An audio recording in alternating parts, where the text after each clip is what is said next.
The University of Tennessee has decided to offer free tuition for low-income students. Let's take a look at this article from Think Progress, and then we'll talk about it.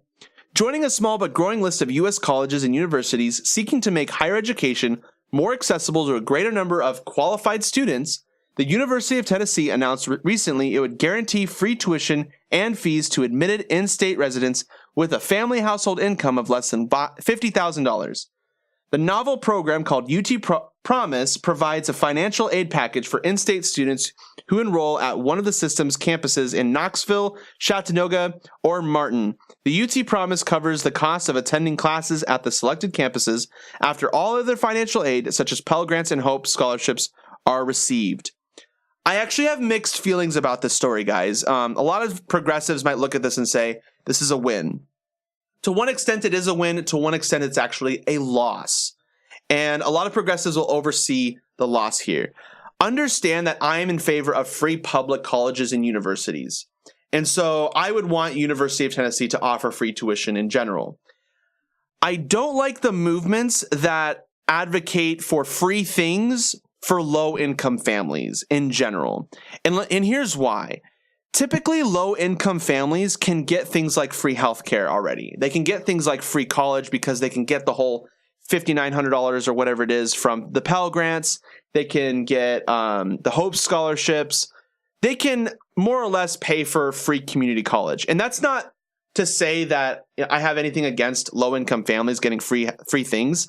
I'm 100% in favor of that. And so the University of Tennessee is offering free tuition to those students. I think that's a great thing in that sense. However, you have to also understand that the people who are struggling in any area when it comes to, free pre-K, free daycare, free free healthcare, free public college and universities, the people that struggle with those costs are not only the low-income families, it's also the middle class.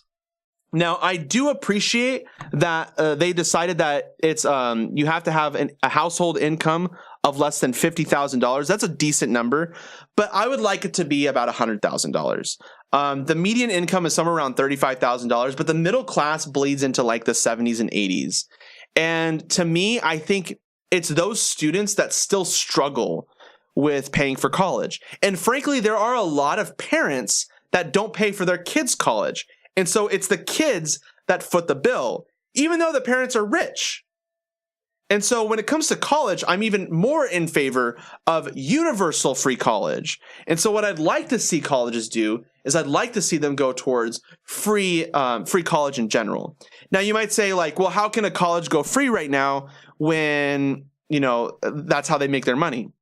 You have to understand that universities and colleges get their funding from two sources. Their students, which comprise actually a fairly small proportion of the amount of revenue that a school produces, unless it's like a private college or a small college. The other source of revenue is grant money. Grant money comes in like you wouldn't believe. I've been in programs where, people get $20 million grants. Like that can make a building and fund faculty for several years and fund some TAs and maybe even some free education for students. Understand that like it's grant money and tuition that fund public colleges. And what I'd like to see is the federal government step in and say, you know what, we need to increase grant money to these colleges and force them to provide school free of charge. That'd be awesome, in my opinion. And that's what Bernie Sanders is standing for. So when you see stories like this, I don't want you to get too excited because you might think that's a win, but there are families who make, $70,000 and their kids don't make anything. And their kids have to go to school and they rack up debt. And the debt crisis in the US is absolutely insane. At least student loan debt crisis. It's absolutely crazy. And so I would much rather see schools moving towards universal free college so that the middle class can afford going to school. And I'd like to see the same thing with universal health care. Right now, Medicaid will pay for free health care for individuals that don't make enough money, like less than 17,000 in my state, at least. I think it is. I think it's actually 24,000 if you have a kid or something, or you're married. But it's a pretty low amount. If you're like making $30,000 or the median income $35,000 or whatever it is, you're not going to be able to afford healthcare. Healthcare is expensive. It's very expensive. It's going to take a huge chunk of your paycheck. And if you work at either part-time or you work at an institution that has less than 50 employees, there's a decent chance that your employer is not paying for any of your healthcare. And in that case, you're footing the entire bill, which is completely unaffordable.